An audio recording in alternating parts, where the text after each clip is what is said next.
Hey there, it's Craig Anderson. Uh, Doing the video for the Space Shuttle Challenge. Oh, what a tough one. I remember I'm old enough that this was still a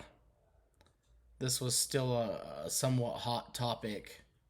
I was born in '88, so just a year after this all went down. Um, so I remember in like second and third grade, they were still talking about. My school had pictures of the Challenger up, and all the people who died. Like that was like our entryway was um, the picture of that whole event, and it was still pretty significant. And I think probably because of the teacher, right, that had passed in that, and so it was pretty close to a lot of the schools when I was little. So I just thought that this was an interesting one because I remember it from my childhood. So first point, what could NASA have done differently? Honestly, I think their schedule of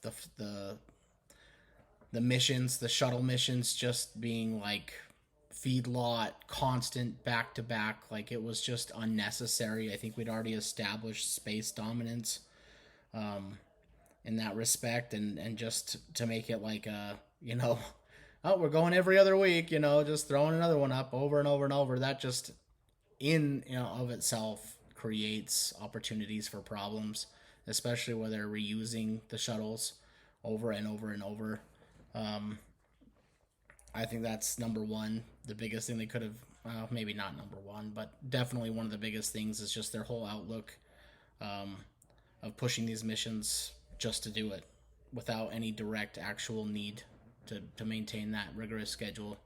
Um, Also, they could have probably listened to the people who designed their rocket ships, right, and designed all the equipment that they're sending up. If they're being told that hey, there could be a critical failure here, like that should be the number one question.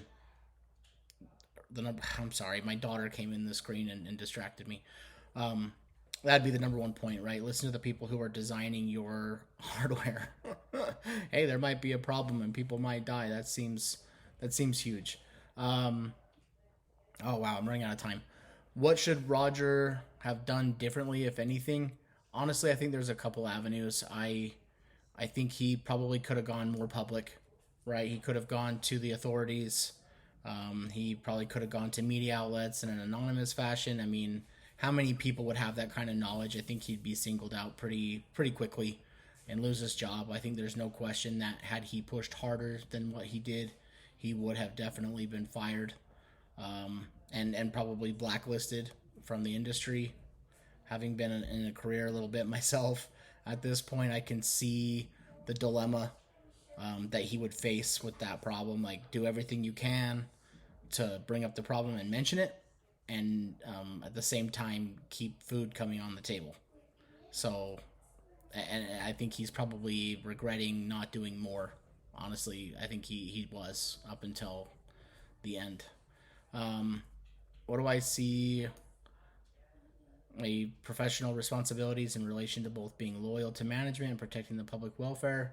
Um, I deal in that a little actually today. I think I try to put myself in those shoes at all times and make decisions as if I was making decisions for myself. If I'm working on something that would put the public in harm's way, and I guess in my scenario that would be personal information, personal data that I do have some access to.